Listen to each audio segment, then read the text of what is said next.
на днях, уж на жаль, создається не Україна, а за счет України Велика греко-католицька Галиція. Що мав у виду сей поважний учений? Нами поважний учений Петро Толочко висказав ту думку, за яку всі наші люди знають, бо то все видиме.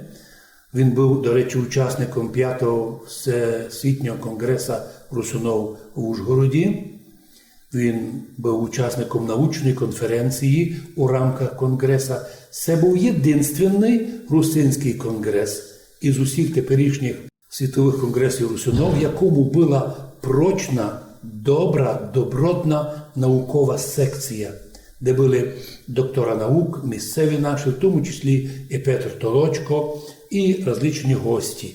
На других конгресах, увы, іноді залишається все лише танці, якісь там пісні, гостина і все.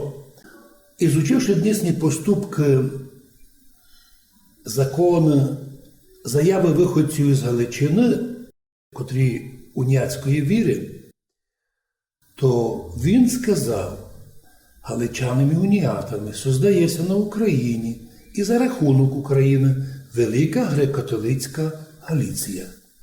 Таку ж позицію займають і многі дослідники, і ми також, це ясно йому, якби вториме, ми тут видимо, що твориться.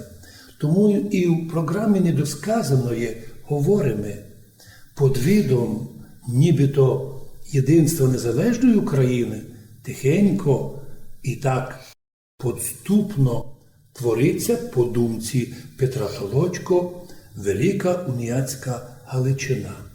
Якщо б вона вернула собі польські землі аж до Кракова, найбися така творила. Но вона хоче зробити себе, розширити, роздути себе за рахунок ісконно православних, малоруських, українських земель.